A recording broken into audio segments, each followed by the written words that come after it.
Panorama group, जो सोचता है वो करता है। आपके अपने सपनों का आशियाना। आज का प्रेस कॉन्फ्रेंस माननीय मुख्यमंत्री महोदय के अध्यक्षता में हाई लेवल डेलीगेशन की यात्रा स्पेन और स्वीडन में की गई थी। इस यात्रा के बारे में जानकारी आपको बीच बीच में पीआरडी के माध्यम से प्रेस नोट रिलीज हो रहा था।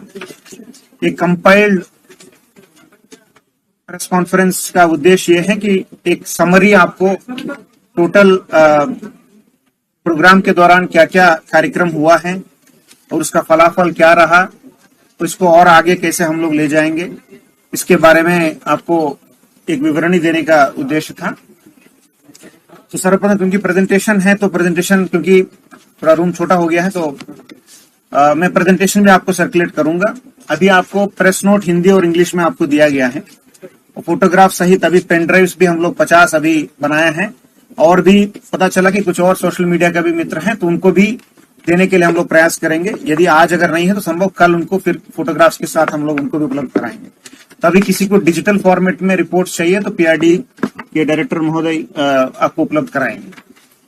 सर्वप्रथम मैं शुरू करना चाहता हूं कि अगर आप पृष्ठभूमि देखेंगे तो झारखंड में फॉरेन डायरेक्ट इन्वेस्टमेंट का क्या इतिहास रहा और किस बैकग्राउंड में इस यात्रा करने की आवश्यकता, फॉरेन डायरेक्ट इन्वेस्टमेंट का क्या इतिहास रहा और किस बैकग्राउंड में इस यात्रा करने की आवश्यकता पड़ी, और विगत 10 सालों में झारखंड में फॉरेन डायरेक्ट इन्वेस्टमेंट की क्या फिगर्स रहा है।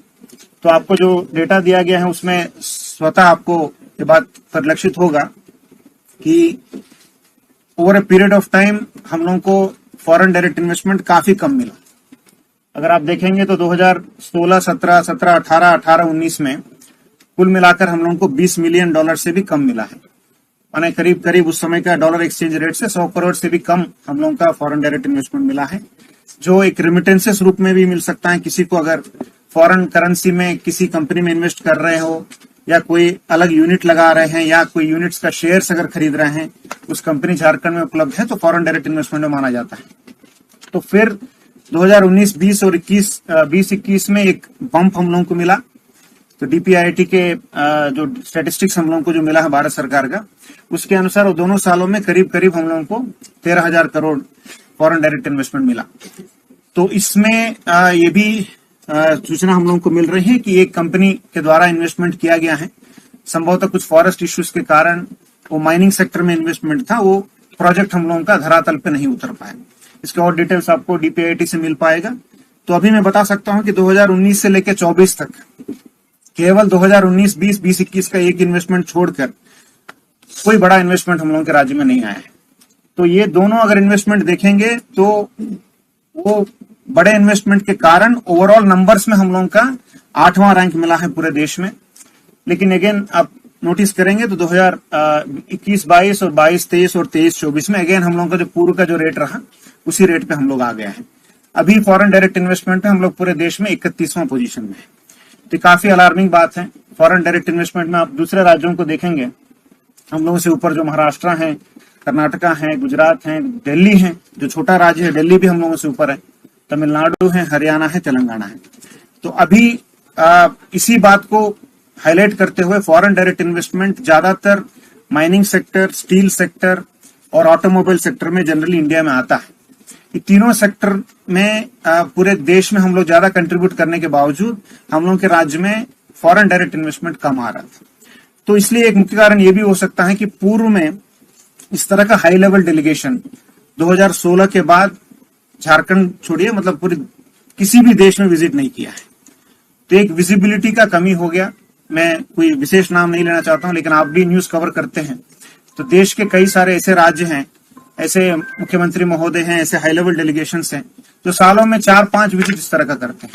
तो एक तरह का विजिबिलिटी की कमी होना भी एक इम्पोर्टेंट मैं मानता हूं कि ड्रॉबैक है। तो इसी एनालिसिस के तहत हम लोग लुक ईस्ट और लुक वेस्ट दोनों तरफ पॉलिसी हम लोग बनाए हैं, क्योंकि विगत विजिट 2016 में यूएस और कनाडा में हुआ था। तो जो भी कारणवश वहां से ज्यादा इन्वेस्टमेंट हम लोगों को जो आशाजनक नहीं आया, तो हम लोग यूरोप का भी हम लोग अटैच वहां हम लोग फोकस नहीं कर पाए। और डीपीआईटी के स्टैटिस्टिक्स के तहत भी हम लोगों को यूरोप से ही 98% हम लोगों को इन्वेस्टमेंट आया था। तो इसीलिए यूरोपियन कंट्रीज में हम लोगों का प्राथमिकता रहा। कुछ देशों में फोकस किए, वहां अभी चुनाव हो रहा है, कहीं स्थिति इतना कंड्यूसिव नहीं है इन्वेस्टर समिट करने के लिए, तो वहां के एम्बेसी से हम लोग संपर्क किए। तो जो पॉजिटिव रिस्पांस जहां मिला, वैसे देश स्पेन और स्वीडन में हम लोगों का टीम विजिट किया। एक सदर्न पार्ट ऑफ यूरोप में है, एक नॉर्दर्न पार्ट ऑफ यूरोप में है। तो इसी तरह हम लोग ईस्टर्न साइड भी जापान, ताइवान और ऑस्ट्रेलिया को भी हम लोग अभी इन्वेस्टमेंट डेस्टिनेशन के रूप में आइडेंटिफाई किया है। संभवतः फ्यूचर में इस तरह भी हम लोग कार्यक्रम करेंगे। इसके साथ साथ कई सारे इसमें इंपॉर्टेंट फैक्टर्स है, जैसे स्टील, मेटलर्जी, माइन रिक्लेमेशन, इस सब पे प्रोजेक्ट्स हम लोग लेने के उद्देश्य के साथ वहां गए। स्पेन विशेषकर अभी 2026 साल जो है इंडिया और स्पेन के बीच में एक विशेष साल के रूप में मनाया जाएगा। बायलैटरल रिलेशंस का 75 ईयर्स कंप्लीट होने के विशेष अवसर पर 2026 इंडो स्पेनिश कोलैबोरेशन ईयर के रूप में हम लोग मनाते हैं। तो एम्बेसी से भी काफी पॉजिटिव रेस्पॉन्स हम लोगों को मिला, क्योंकि आप जानते हैं कि डिफेंस सेक्टर में भी स्पेन इंडिया में इन्वेस्ट कर रहा है। गुजरात में अगर आप देखेंगे तो एयरबस जो स्पेन का कंपनी है वो हम लोगों के लिए एयरक्राफ्ट भी बना रहा है। तो इसी उद्देश्य के साथ हम लोग ज्यादा सबमरीन्स भी इंडिया के लिए स्पेनिश कंपनीज बना रहे हैं, और इंडिया में 280 स्पेनिश कंपनीज ऑलरेडी काम कर रहे हैं। तो अनफॉर्चुनेटली हम लोगों के पास अभी तक कोई स्पेनिश कंपनी का प्रेजेंस हमारे राज्य में नहीं है, तो एक अवसर हम लोगों को लगा। इसी तरह स्वीडन आप देखते हैं तो ऑटोमोबाइल के लिए, स्पेशली इलेक्ट्रिक व्हीकल्स के लिए वो एक डेस्टिनेशन के रूप में देख सकते हैं पूरे दुनिया में। वहां वोल्वो, पोलस्टार और स्कैनिया, कई सारे एडवांस इलेक्ट्रिक व्हीकल टेक्नोलॉजी वाला फर्म्स वहां है। मेन वोल्वो का मेन यूनिट भी वही है। तो क्योंकि झारखंड सरकार का भी इलेक्ट्रिक व्हीकल पॉलिसी है जो 5 साल के लिए जो बना है, 2023 से जो लागू था 2022 का पॉलिसी, तो उसमें भी मिड कोर्स करेक्शन हम लोगों को करना है। 2.5 साल में जो लर्निंग्स हम लोगों का रहा, इसके आधार पे हम लोगों को इलेक्ट्रिक व्हीकल पॉलिसी भी रिवाइज करना है। उसके लिए एक समिति भी मुख्य सचिव महोदय की अध्यक्षता में बना हुआ है। तो एक नॉलेज विजिट भी हम लोगों का हुआ कि इलेक्ट्रिक व्हीकल मैन्युफैक्चरिंग से लेकर किस तरह का इंसेंटिव कई देश दे रहा है। और इस साल विशेषकर स्वीडन इसीलिए इम्पोर्टेंट है कि इलेक्ट्रिक व्हीकल सिंपोजियम जो 38th एडिशन इस बार वहां हो रहा है, जो पूरे विश्व में एक देश में एक बार होता है। लास्ट ईयर ये साउथ कोरिया में हुआ, इसके पहले अमेरिका में हुआ, तो इस बार वो स्वीडन के गोथनबर्ग में जून महीने में होने वाला है। तो दैट इटसेल्फ शोज दैट वो डेस्टिनेशन जो गोथनबर्ग है वो विशेषकर इलेक्ट्रिक व्हीकल मोबिलिटी के लिए पूरे विश्व में उसका अपना पहचान बना चुका है। तो इसी उद्देश्य के साथ हम लोग विजिट किए। तो 5-6 उद्देश्य हम लोगों का मेन था, other than attracting foreign investment leads, green technology partnerships को एक्सप्लोर करना, वहां के बेस्ट प्रैक्टिसेस से जितना सीख सकते हैं वो सीखना, और जॉइंट वेंचर्स और नॉलेज ट्रांसफर पार्टनरशिप के लिए भी कुछ आगे कदम रखना, और इन्वेस्टमेंट अपॉर्चुनिटीज को प्रेजेंट करना। झारखंड का इन्वेस्टमेंट पॉलिसी ऑलरेडी है, जेआईपीपीपी, और इसके साथ साथ ईवी पॉलिसी है, कई सारे इन्वेस्टमेंट पॉलिसीज हमारा है, पॉलिसीज प्रेजेंटेशन करना भी इसमें उद्देश्य रहा। और एक वहां के पब्लिक के साथ भी कल्चरल रिलेशनशिप बनाने का भी हम लोगों का एक प्रयास रहा। वहां इंडियन डायस्पोरा के साथ भी माननीय मुख्यमंत्री जी के अध्यक्षता में डेलीगेशन कई बार मीटिंग किया। तो वहां जब इंडियन डायस्पोरा के साथ हम लोग इंटरेक्ट करते हैं, क्योंकि ये पूरे विजिट भारत सरकार के पॉलिटिकल क्लियरेंस के उपरांत एक डिप्लोमेट के नाते वहां के जो हायर अथॉरिटीज है हमारे राज्य का, वो अटेंड किए हैं। तो न केवल वो झारखंड बल्कि पूरे देश को भी रिप्रेजेंट कर रहे हैं। तो एम्बेसी के साथ हम लोगों का सभी कार्यक्रम कोऑर्डिनेट होके हुआ है। तो अगर आप, क्योंकि प्रेजेंटेशन नहीं दिख रहा है तो मैं आपको फोटोज भी सर्कुलेट करूंगा। तो इसमें फर्स्ट डे हम लोग जो विजिट किए हैं, क्योंकि वो ईस्टर वीक है, तो ईस्टर है, विशेष दिन है वहाँ स्पेशली यूरोप के लिए। और वहाँ सग्राडा ला फेमिया एक विश्व विख्यात एक यूनेस्को साइट है, अंडर कंस्ट्रक्शन बड़ा चर्च है, जिसमें वहाँ के जो consulate general of India office है बार्सिलोना, उनके अनुरोध पे हम लोग वहाँ भी विजिट किए हैं। तो वहाँ एक टेम्पल मैनेजमेंट के बेस्ट प्रैक्टिसेस, फॉर एग्जांपल वहाँ ऑडियो गाइड का सिस्टम है, जैसे आप देवघर में भी देखेंगे। तो मंदिर में किसी को आप गाइड के रूप में कोई बताएंगे तभी आपको पता चलेगा। तो एक ऑडियो गाइड सिस्टम है जिसमें आपका डिजिटली आप जिस पॉइंट पे जाते हैं वहाँ उसका विशिष्टता क्या है वो आपको ऑडियो में आ जाएगा। तो एक अच्छा सुंदर व्यवस्था है, उसका भी वहाँ स्टडी करने का अवसर हम लोगों को मिला। इसके बाद म्यूजियम डिगावा का विजिट हुआ था, वहाँ का कैटलोनियन गवर्नमेंट के सपोर्ट के साथ। कैटलोनिया वहाँ का स्टेट है, जैसे कि झारखंड हमारा हुआ, वहाँ कैटलोनिया स्पेन का एक स्टेट है। कैटलोनियन गवर्नमेंट के सहयोग से हम लोग गावा माइंस का भी विजिट किया। वो पुराने माइंस है, उसको कैसे वो एक इंडस्ट्रियल एक एजुकेशनल हब के रूप में उसको कैसे डेवलप किया है, माइंस टूरिज्म के रूप में कैसे इसको डेवलप किया है, उसके बारे में सभी डेलीगेशन के सदस्य वहां का स्टडी किया है।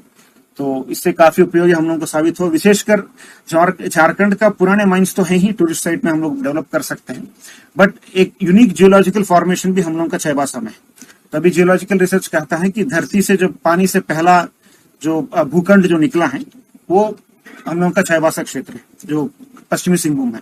इसीलिए इतना जियोलॉजिकल डाइवर्सिटी, वहां इतने सारे मिनरल्स हम लोगों को मिलता है।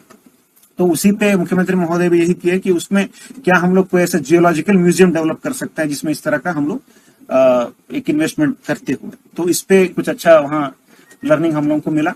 इसके बाद स्पोर्ट्स ऑर्गेनाइजेशन के साथ वहाँ कॉन्सुलेट जनरल ने हम लोगों को मिलवाने के कार्यक्रम किया, जिसमें जो यूरोप का सबसे बड़ा स्पोर्ट्स स्टेडियम है, तो 1 बिलियन यूरो के कॉस्ट से वहां बार्सिलोना में जो बन रहा है, उसका कंस्ट्रक्शन से लेकर उसका फाइनेंसिंग तक किस तरह का प्राइवेट एंटरप्राइज को मोटिवेट करते हुए कैसे वो स्टेडियम को बनाया है, और क्लब का क्या ऑर्गेनाइजेशनल स्ट्रक्चर है। जैसे हम लोगों के भी JSCA है, कई सारे स्पोर्ट्स ऑर्गेनाइजेशंस हैं, उसमें किस तरह का उन लोगों का जो गवर्नेंस व्यवस्था है, कैसे बोर्ड बनता है, बोर्ड कैसे फाइनेंसिंग रेज करता है, कैसे स्पोर्ट्स इंफ्रास्ट्रक्चर डेवलप करते हैं, वहां से लेकर यहाँ का जो टैलेंट है, क्योंकि बारसा का ऐसा है कि वो हॉकी में भी उनका टीम है, वुमेन टीम है, कई सारे स्पोर्ट्स में उन लोगों का कोचेस रहते हैं। तो बारसा का जब भी वो इंडिया आते हैं तो उनका दिल्ली, मुंबई, बैंगलोर में उन लोगों का स्पोर्ट्स कैंप्स होता है, जहाँ जो टैलेंटेड यूथ है उनको वो सेलेक्ट करते हैं। तो इस बार हम लोग विशेषकर अनुरोध किया, क्योंकि एक सेंटर एस्टेब्लिश करने के लिए काफी स्ट्रांग रिलेशन होना चाहिए, बार बार हम लोगों का विजिट्स होना चाहिए वहां। तो पहला विजिट हुआ तो हम लोग कम से कम एक कैंप हम लोगों का रांची में ऑर्गेनाइज करने के लिए उनसे अनुरोध किए, तो बारसा भी पॉजिटिवली रिस्पॉन्ड किया। इसके बाद हम लोग यहाँ से लीड लेकर हम लोग उनसे अप्रोच करेंगे। बार्सिलोना का ही एक फेमस फुटबॉल टीम है RCD एस्पेनियोल, तो डायरेक्टर स्पोर्ट्स भी आपको डिटेल में बताएंगे। उन्होंने हम लोगों के अनुरोध तो मानते हुए हमारे कोचेस को ट्रेन करने के लिए एक MOU साइन करने के लिए लेटर ऑफ इंटेंट भी हम लोगों को दिया है। तो मैं मानता हूं कि ये स्पोर्ट्स डेवलपमेंट और टैलेंट दोनों, मतलब इंफ्रास्ट्रक्चर और टैलेंट दोनों को डेवलप करने के लिए एक अच्छा कदम है। इसके उपरांत हम लोग बार्सिलोना में फिर इन्वेस्टर्स मीट किए, विशेषकर इंडियन डायस्पोरा के साथ। कई सारे इंडियन ओरिजिन के व्यक्ति वहां काफी सक्सेसफुल CEOs के रूप में काम कर रहे हैं, स्पेशली मेडिटेक फार्मास्यूटिकल्स में काम कर रहे हैं और IT सेक्टर में काम कर रहे हैं, और इनोवेशन इकोसिस्टम्स डेवलप करने में कुछ स्पेनिश सरकार को भी कुछ लोग मदद कर रहे हैं। तो उनसे डिटेल इंटरेक्शन हम लोगों का हुआ, वहां भी उन कंपनीज का डिटेल्स हम आपको प्रेस नोट में दिए हैं। तो उनका सबका फेयरली एक ही बात रहा कि विजिबिलिटी। सर, जब झारखंड जब आया तो हम लोगों को सर्च करना पड़ा कि देश के मैप में कहाँ है, तो कभी यूरोप में कभी आपका प्रेजेंस है ही नहीं, तो हम लोगों को कोई आदमी यहाँ से वहां नहीं रहता, तो we don't know how to enter your state. अब हम आपके कैपिटल में आएंगे तो किनसे बात करना है, कैसे करना है, हम लोग को कोई आइडिया है ही नहीं। तो एक इम्पोर्टेंट है एक ट्रस्ट बिल्ड करने के लिए, इसीलिए उनके तरफ से भी यही अनुरोध आया कि विजिबिलिटी बने रही और हम लोग लगातार कांटेक्ट में रहेंगे, और हम लोग यहाँ स्टार्टअप इनोवेशन इकोसिस्टम को डेवलप करने में मदद करेंगे। क्योंकि अगर आप देखेंगे तो स्टार्टअप पॉलिसी झारखंड के लिए अभी एकदम कोई अभी लागू नहीं है। इसमें भी कई सारे इनपुट्स वहां से हम लोग लिए हैं। जो कोई नया एंटरप्रेन्योर कोई स्टार्टअप करना चाहते हैं, very innovative R&D research point से कोई अगर रिसर्च करना चाहते हैं, तो उसके लिए फाइनेंसिंग के लिए सपोर्ट करने के लिए कोई हम लोग के पास स्टार्टअप पॉलिसी अभी एक्टिव नहीं है। तो स्टार्टअप पॉलिसी बनाने में भी कई सारे इनपुट्स उन लोगों से हम लोग को मिला है। तो इसी के साथ साथ वहां चेक रिपब्लिक के एक टेस्ला ग्रुप है, वो बैटरी मेकिंग कंपनी है। Don't confuse it with Tesla of American group. वो टेस्ला दूसरा व्हीकल्स बनाता है, इलेक्ट्रिक व्हीकल्स।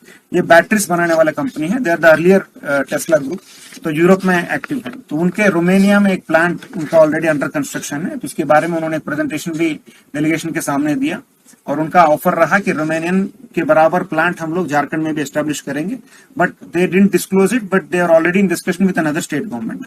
तो उनका ये कहना है कि हम लोगों को वहाँ फ्री लैंड चाहिए, और हमको स्टेबल इलेक्ट्रिसिटी चाहिए, और इंसेंटिव्स भी हम लोग दूसरे स्टेट के साथ डिस्कस कर रहे हैं। तो अगर उसको आप मैच कर पाएंगे तभी हम लोग वहाँ इन्वेस्ट करेंगे। बट इन प्रिंसिपल हम लोगों को लेटर ऑफ इंटेंट वहां से मिला है। तो हम लोगों का, क्योंकि हमारा भी इंसेंटिव पॉलिसी जो है वो सभी कंपनीज के लिए बराबर है। एक विशेष कंपनी के लिए हम लोग अपना ट्वीक नहीं कर सकते हैं, तो हम लोगों का भी अपना लिमिटेशंस है। लेकिन वो नेगोशिएशंस चलेंगे जब तक वो हमारे इंसेंटिव पॉलिसी के अंतर्गत अगर वो फिट करते हैं तो उसका इन्वेस्टमेंट हम लोग राज्य में ला सकते हैं। ये बैटरी मैन्युफैक्चरिंग है, तो छोटा बैटरी को चाइना से इंपोर्ट करके बड़ा बैटरी मैन्युफैक्चरिंग सिस्टम्स तैयार करते हैं, जो हमारे जो कंपनीज हैं स्मॉल एंड मीडियम एंटरप्राइजेस है, उनके एक बैकअप के रूप में वो बैटरी सिस्टम्स काम करेंगे। इनका कहना है कि इनको टाटा कंपनी से भी बड़ा ऑर्डर एक मिला है, तो that's why they are interested to venture in Jharkhand और some other state, they are not disclosing which state. So एक कंपटीशन आप समझ भी रहे हैं कि राज्यों के बीच में भी कंपटीशन रहता है, तो इसीलिए हम लोग वो भी इन प्रिंसिपल हम उनका लेटर ऑफ इंटेंट को रिसीव किए हैं, बट विल सी क्या इसमें डिस्कशन हम लोग कर सकते हैं। इसी के साथ साथ कैटलोनियन गवर्नमेंट, वहां के जो हमारे राज्य के लिए गवर्नर साहब होते हैं महोदय, तो राज्यपाल महोदय के तरह वहाँ कैटलोनियन गवर्नमेंट में भी एक वहाँ के प्रतिनिधि होते हैं सेंट्रल गवर्नमेंट के, तो उनके ऑफिस के सभी पदाधिकारी, इसी के साथ साथ वहाँ के कई सारे मिनिस्टर्स भी माननीय मुख्यमंत्री महोदय के साथ मुलाकात किए। उनका भी यही रहा कि नॉट जस्ट झारखंड, माननीय मुख्यमंत्री जी भी पूरे देश को एक इन्वेस्टमेंट डेस्टिनेशन के रूप में डेवलप करने के लिए उनसे अनुरोध किया। At the same time Jharkhand को विशेषकर प्राथमिकता देने के लिए उन्होंने अनुरोध किया। इसके बाद वहाँ के चैम्बर ऑफ कॉमर्स भी प्रतिनिधि भी मुख्यमंत्री जी से अपॉइंटमेंट लेकर उनसे मिले हैं, तो उनका भी यही रहा कि एक लगातार एक संपर्क बनाए रहें, और उनका ये भी रिक्वेस्ट किया कि यहाँ के चैम्बर ऑफ कॉमर्स के प्रतिनिधियों का कॉन्टैक्ट भी उन्होंने मांगा। तो संभवतः वहाँ के स्पेनिश कंपनीज यहाँ जो विजिट करेंगे, कलकत्ता विजिट करेंगे या रांची विजिट करेंगे, इसी के साथ वो चाहते हैं कि यहाँ के चैम्बर भी वहाँ कुछ मूवमेंट करे, ताकि एक अच्छा संबंध दोनों राज्यों के बीच में, दोनों कैटलोनिया राज्य और झारखंड के बीच में बने रहे। इसके उपरांत एक फिरा बार्सिलोना एक एग्जीबिशन एवेन्यू डेवलपर है, एक बड़ा इंस्टीट्यूशन है बार्सिलोना में। ये कैटलोनियन गवर्नमेंट और बार्सिलोना म्युनिसिपैलिटी का बॉडी है, वहाँ के चैम्बर ऑफ कॉमर्स का, इसमें तीनों का पार्टनरशिप, एक तरह का सरकारी संस्था है जो बहुत बड़ा एग्जीबिशन सेंटर्स बना के अभी बार्सिलोना में काम कर रहे हैं। विश्व में कई सारे देशों में इनका प्रोजेक्ट अभी चल रहा है। तो एस्टिमेटेड उनके जो प्रेजेंटेशन माननीय मुख्यमंत्री महोदय के सामने किया गया, उनका ये कहना था कि बार्सिलोना में कोई कई सारे माइंस नहीं होने के बावजूद, कोई मैन्युफैक्चरिंग नहीं होने के बावजूद, वहां प्रति साल 4 बिलियन यूरोस, माने आप काउंट करेंगे तो 36,000 करोड़ रुपया के बराबर हर साल वहां केवल एग्जीबिशंस करने से आता है। 35,000 लोगों को नौकरी इसी में मिलता है। तो कैसे बार्सिलोना जैसे शहर, एक अच्छा वेदर छोड़कर वहां बहुत सारे प्लस पॉइंट्स नहीं है, इसके बावजूद वो कितना अच्छा तरीके से एग्जीबिशन टूरिज्म के रूप में उस डेस्टिनेशन को कैसे वो 30 इयर्स में डेवलप किया है, उसके बारे में पूरा प्रेजेंटेशन उन्होंने दिया। और इसमें एक काफी हम लोगों के लिए एक खुशी की बात यह है कि फिरा बार्सिलोना कई राज्यों में ऑलरेडी, यूएसए में भी इनका प्रेजेंस है, मेक्सिको, कतार, चिली, सऊदी अरेबिया, कोलंबिया में भी इनका एग्जीबिशन एवेन्यूज का प्रोजेक्ट्स अभी ऑनगोइंग है, कुछ जगह कंप्लीट हुआ है। तो वो झारखंड में भी स्पेशली रांची में, क्योंकि वो eastern part of the country में वो काफी रिसर्च कर चुके हैं, उनको लैंड की आवश्यकता है 20 से 25 एकड़ एग्जीबिशन एवेन्यू बनाने के लिए। तो वो चाह रहे हैं कि ऐसे कोई जॉइंट वेंचर, ऐसे कोई प्रोजेक्ट हम लोग बना दें जिसमें झारखंड सरकार भी इसमें ओनरशिप लेगी, जिसमें फिरा बार्सिलोना भी उसको मेंटेन करने से लेकर इन्वेस्टर्स को लाने की काम करेगी। तो ये जॉइंट वेंचर एक बड़ा एग्जीबिशन हब के रूप में रांची को डेवलप करने के लिए काम करेगा। तो प्रपोज्ड इन्वेस्टमेंट इनका 120 मिलियन यूरोस से 170 मिलियन यूरोस, क्योंकि वो लैंड के साइज और स्कोप देखने के बाद ही वो उस पर एग्जैक्ट अमाउंट ऑफ उसका जो इन्वेस्टमेंट है उस पर आएंगे। But minimum 120 million Euros invest करने के लिए उन्होंने हमको लेटर ऑफ इंटेंट मुख्यमंत्री महोदय को सौंपे हैं। और ये खुशी की बात है कि उसमें ऑनरेबल एम्बेसडर महोदय की उपस्थिति भी रहा, उनका भी काफी सपोर्ट, इसमें इंडियन एम्बेसडर टू स्पेन का सहयोग हम लोग को मिला है। तो जरूर इसमें, क्योंकि आप ताज होटल का भी आप एक स्ट्रक्चर ऑलरेडी देखे झारखंड में, जहां जीआरडीए से हम लोग एक लैंड देते हुए उनको एक पार्टनर के रूप में उस ऑर्गेनाइजेशन के साथ हम लोग भाग बने। तो इसी लाइन पे हम लोग इसमें भी जॉइंट वेंचर की तरफ हम लोग आगे बढ़ सकते हैं। इसमें JIDCO, Jharkhand industrial infrastructure development corporation को इसमें आने के लिए उन्होंने रिक्वेस्ट किया। इसके साथ साथ वहां मैड्रिड में काफी बड़ा इन्वेस्टर समिट हम लोगों का हुआ। कई सारे Spanish companies, Spanish departments, commercial organisations के साथ हम लोगों का डिस्कशंस हुआ। कंपनीज का लिस्ट भी आपको दिया गया है। इसके साथ साथ 1-to-1 भी हम लोग कई सारे कंपनीज के साथ मीटिंग किए, काफी डेडिकेटेड डिस्कशंस, एक एक मीटिंग 15 से 30 मिनट तक, डिटेल उस कंपनी का क्या एक्विजिशन से लेकर उनको क्या झारखंड में आने के लिए स्कोप है या नहीं, किस तरह का मदद हम कर सकते हैं, कैसे फॉरेन डायरेक्ट इन्वेस्टमेंट ला सकते हैं, उसकी तरफ हम लोगों का चर्चा हुआ। इसमें भी कई सारी कंपनी ऑलरेडी पॉजिटिव रिस्पॉन्स हम लोगों को दिया। फॉर एग्जाम्पल जिट्रॉन एक कंपनी है जिसका प्रेजेंस दिल्ली में है, 150 एम्प्लॉयज वहां है, they are planning to relocate. तो झारखंड में दूसरे राज्य में जाने के लिए वो खोज रहे हैं। तो अब लकी ये हुआ हम लोगों का कि हम लोग वहां गए, तो वो प्रपोजल हम लोगों को दिया है कि हम लोग अगर आके जाकर देखेंगे, हमको अच्छा लगा तो हम आपके पास आएंगे। तो उनके डिस्कशन में भी हम लोगों को यही समझ में आया, विगत 2 से 3 साल में केवल 2 ही राज्य, उड़ीसा 2023 के बाद केवल 2 ही राज्य स्पेन का विजिट किया, तमिलनाडु और वेस्ट बंगाल। तो ज्यादा से ज्यादा एडवांटेज यही है कि जो स्टेट्स अब एक स्ट्रेटेजी के रूप में काम कर, कुछ स्टेट्स कुछ देशों को फोकस करके वहीं बार बार विजिट्स कर रहे हैं और वहां से इन्वेस्टमेंट ला रहे हैं। फॉर एग्जांपल ताइवान एक बहुत बड़ा इन्वेस्टमेंट तमिलनाडु में कर रहा है, वो क्योंकि कंटिन्यूअस एंगेजमेंट उस देश के एडमिनिस्ट्रेशन के साथ, वहां के चैम्बर के साथ, उस राज्य का एक अच्छा रिलेशन बन गया है। तो इसी तरह मैं मानता हूं कि कंटिन्यूअस कोलैबोरेशन और डिस्कशंस, चाहे ऑनलाइन मोड में हो या टेलीफोनिकली हो, वहां की कंपनीज के साथ रहेंगे। तो इस तरह का जिट्रॉन जैसे कई सारे कंपनी हैं जो रिलोकेट कर सकते हैं या जॉइंट वेंचर का ऑफर्स हम लोगों को दे सकते हैं। इसके साथ आईफेमा एक इसी तरह का फिरा बार्सिलोना की तरह की बहुत बड़ा एग्जीबिशन एवेन्यू है मैड्रिड में। तो उसमें रीबिल्ड एक कंस्ट्रक्शन समिट है जो लेटेस्ट बिल्डिंग कंस्ट्रक्शन के संबंधित एडवांस टेक्नोलॉजी का डिस्प्ले किया गया है। उसमें बायो इलेक्ट्रिसिटी से लेकर कई सारे सस्टेनेबल मेथड्स का डिस्प्ले वहां किया गया है। उसका भी विजिट माननीय मुख्यमंत्री जी के सहित सभी रीबिल्ड कॉन्फ्रेंस में अटेंड किए हैं। और हम लोगों का ये भी आशा रहा, क्योंकि हम लोगों का जो कैबिनेट का डिसीजन था उसमें ये भी बात है कि यूरोप एक रोल मॉडल के रूप में देखा जाता है gender empowerment, working women's rights के लिए। क्योंकि अभी हम लोग एक वर्किंग वुमेन्स हॉस्टल्स भी अभी इंडस्ट्री विभाग अभी बनाने जा रही है। तो जो महिलाओं को अभी आप जानते हैं कि लेबर डिपार्टमेंट के द्वारा भी एक स्पेशल प्रोविजन भी अभी दिया गया है कि जो नाइट में भी वो महिला काम कर सकते हैं।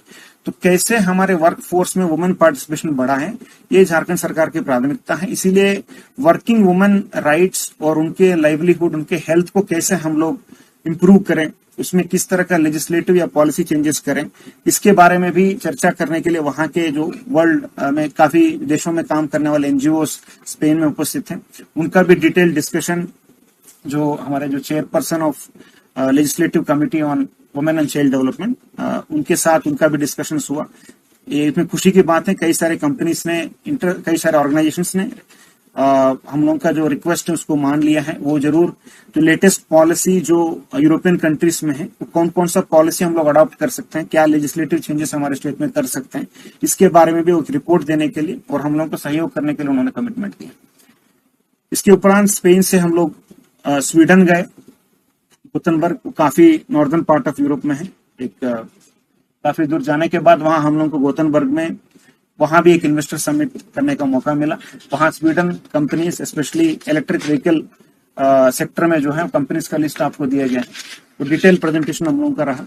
प्रेजेंटेशन का फॉर्मेट ऐसा ही रहा कि हम लोगों का जो माननीय मुख्यमंत्री महोदय, माननीय चेयरपर्सन महोदय, chief secretary sir, additional chief secretary sir, हम लोग एक डिटेल एक ओवरव्यू देने के उपरांत सब्जेक्ट मैटर स्पेशलिस्ट के रूप में हमारे जो पदाधिकारी जो मेरे साथ बैठे हैं उनका डिटेल प्रेजेंटेशन रहा। अलग अलग सेक्टर्स में कोई ओवरलैप नहीं, कहीं उनके लोकल भाषा में भी हम लोग ट्रांसलेट करके कुछ लोगों को समझाएं। स्वीडन में मैड्रिड में ज्यादातर इंग्लिश स्पीकर्स ज्यादा हैं, तो हम लोगों को वहां बहुत ज्यादा कठिनाई नहीं हुई। तो विशेषकर बताना है तो माइंस में क्या इन्वेस्टमेंट अपॉर्चुनिटीज है। जैसे मैंने बताया 19-20 में जो इन्वेस्टमेंट आया तो ज्यादातर माइनिंग ड्रिवन था। तो माइंस में स्पेशली हम लोग क्रिटिकल मिनरल्स भी अभी हम लोग एक्सप्लोरेशन स्टेज में है। JEMCL भी हमारा जो एक सरकारी कंपनी है, वो भी अभी कोल बिड में हम लोग एक बहुत बड़ा coal block 500 billion metric tonnes of coal जिसमें है, उसको बिड हम लोग जीते हैं। तो सरकारी कंपनीज को चलाने के लिए भी एक्सप्लोरेशन से लेकर प्रोसेसिंग तक कई सारे जॉइंट वेंचर्स करने की आवश्यकता है। तो उसमें भी हम लोग वहां डिस्कशन किए हैं। तो डायरेक्टर माइंस और JSMDC के MD राहुल सिन्हा जी ने डिटेल वहां माइंस में क्या क्या स्कोप है हम लोगों का माइनिंग ओवरव्यू हमारे स्टेट के बारे में दिए हैं। इसी तरह रस्तोगी सर जो chairman of sustainable just transition है, वो रिन्यूएबल एनर्जी हब के रूप में झारखंड को कैसे बना सकते हैं, स्पेशली जो हाइड्रो इलेक्ट्रिक बेस्ड कैसे हम लोग स्मॉल सिस्टम्स को कैसे डेवलप कर सकते हैं, और इन्वेस्टमेंट अपॉर्चुनिटीज हमारे राज्य में क्या है। विशेषकर ग्राफीन जैसे जो हाई एंड प्रोडक्ट है जो हमारे लाख से जो बनता है, उसके बारे में भी उन्होंने बताया कि कितना स्कोप यूरोप में है। काफी इंटरेस्ट कई सारे एंटरप्रेन्योर से वहां हम लोग को मिला भी। इसी तरह हमारा डायरेक्टर इंडस्ट्रीज तो टोटल हमारे पॉलिसीज, इन्वेस्टमेंट प्रमोशन पॉलिसी, जो इंसेंटिव हम लोग को मिलता है, वहां से लेकर जो हमारे सभी पॉलिसीज का ओवरव्यू, वहां के शहरों में क्या क्या विशेषकर फूड प्रोसेसिंग का क्या पॉलिसी है, इथेनॉल का क्या पॉलिसी है, इलेक्ट्रिक व्हीकल का क्या पॉलिसी है, इसके बारे में डिटेल ओवरव्यू उन्होंने दिया। और हमारे जो जिडको के जो एमडी हैं वरुण रंजन जी, इन्होंने हमारे पब्लिक सेक्टर एंटरप्राइजेस जैसा कि जिडको से लेकर जेएसएमडी से लेकर जेबीवीएनएल से लेकर कई सारे सरकारी कंपनियां हैं, तो ये कंपनी कैसे हम लोग ज्वाइंट वेंचर स्पेनिश कंपनी के साथ कर सकते हैं जो इंडिया में प्रेजेंस चाहते हैं, उसके बारे में डिटेल ओवरव्यू दिया। फॉर एग्जांपल आप देखेंगे तो तमिलनाडु में अब सब लोग, बहुत सारे लोग टाइटन वॉच पहनते हैं, तो टाइटन वॉच जो है उसमें तमिलनाडु सरकार का भी भाग है। तो टिडको जो वहां का जो जिडको है, टिडको और टाटा एंटरप्राइज दोनों मिलकर टाइटन कंपनी को स्टार्ट किया। तो आज एक बहुत बड़ा, वो बाद में कुछ शेयर्स टिडको ने बेचने के बाद काफी राशि भी सरकार को मिला है। तो इसी मॉडल पे क्या जॉइंट वेंचर्स हम लोग बना सकते हैं, उस पे उन्होंने अपना डिटेल प्रेजेंटेशन दिया है। इसी के बाद वहां प्रेजेंटेशन के होने के बाद हम लोग वोल्वो प्लांट का विजिट किया, जो कर्नाटका में ऑलरेडी इनका 2 प्लांट हैं। डिस्कशन के दौरान वहां के जो चीफ हैं उनके द्वारा ये बताया गया कि फरवरी में ही वो रिसेंटली एक एमओयू कर्नाटका सरकार के साथ किया। जब हम लोगों ने रिक्वेस्ट किया तो उन्होंने बोला कि यदि आप फरवरी के पहले हम लोग को अप्रोच करते शायद हम लोग डिस्कस, इसीलिए ये मोर कॉम्पिटिशन बिटवीन स्टेट्स। तो फिर हम लोगों ने अनुरोध किया, क्योंकि कई सारे ट्रक्स उनके द्वारा ऐसा बना रहे हैं जो ऑफ रोड के लिए ज्यादा यूजफुल है। फॉर एग्जाम्पल जो हेवी व्हीकल्स जो हम लोगों का माइंस जब ऑपरेशनल होंगे, स्पेशली कोल माइंस, कई सारे कोल माइंस अभी ऑप्शन स्टेज में है, आने वाले 2 से 3 साल में कई सारे कोल माइंस नया ऑपरेशनल होंगे, तो वहां व्हीकल्स की रिक्वायरमेंट बहुत ज्यादा होगा।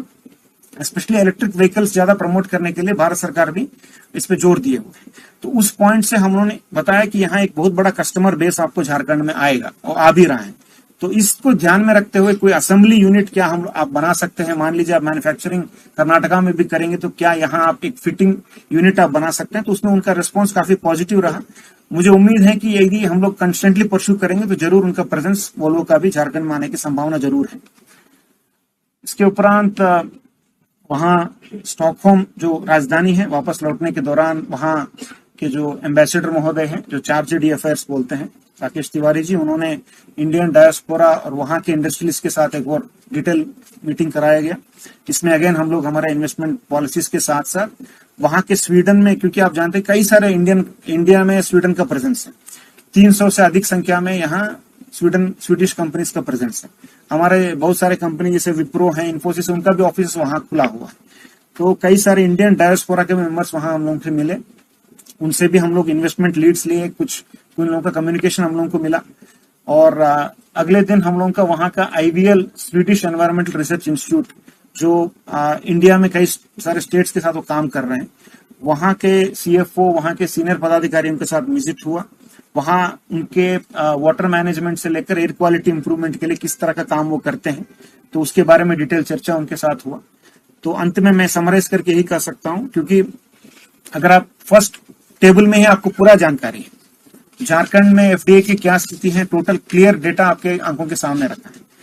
सबका उद्देश्य यह है कि झारखंड में फॉरेन डायरेक्ट इन्वेस्टमेंट बढ़े, वो भी जब देश के GDP में 2.5% हमारा राज्य कंट्रीब्यूट कर रहा है, तो देश के FDA में केवल 1% लेने की कोई रीजन नहीं है।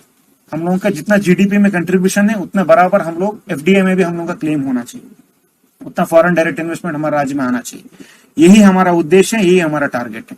इसी को ध्यान में रखते हुए ये ट्रिप किया गया है, क्योंकि पॉलिटिकल क्लियरेंस होता है, क्योंकि हाई लेवल डेलीगेशन इस तरह का 9 साल के बाद हुआ है, तो कई सारे उद्योग विभाग को भी कई सारे सीखने की आवश्यकता रही, क्योंकि कोई फुटप्रिंट नहीं था हमारे पास। प्रति साल अगर जाते हैं तो हम लोग का एक फुटप्रिंट रेडी रहता है क्या करना है।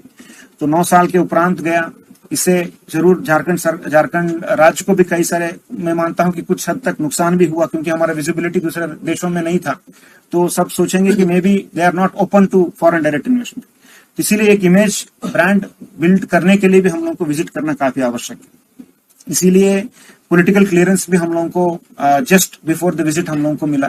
तो कई सारे कंफर्मेशंस होने की आवश्यकता थी, क्योंकि वहां अपॉइंटमेंट्स भी हम लोगों को शेड्यूल करने में थोड़ा समय लगा। इसीलिए जैसा कि इवेंट स्टार्ट हुआ, बीच में आपको पीआरडी के माध्यम से देने का काम हम किए। बट अगर यदि आपको कोई तकलीफ हुआ है, क्योंकि कई सारे पत्रकार मित्र मेरे से भी पर्सनली कांटेक्ट में थे, चाह रहे थे कुछ न्यूज में समय आपको दे नहीं पाया, इसके लिए मैं क्षमा मांगता हूं, क्योंकि टीम के पास काफी कम समय था और कोई फुटप्रिंट 9 साल में बना नहीं था, तो हम लोगों को कुछ नया लगा, हर चीज नया, हम लोग भी सीखे हैं, गलती भी किए, सही भी किए। तो overall I am very thankful for your support.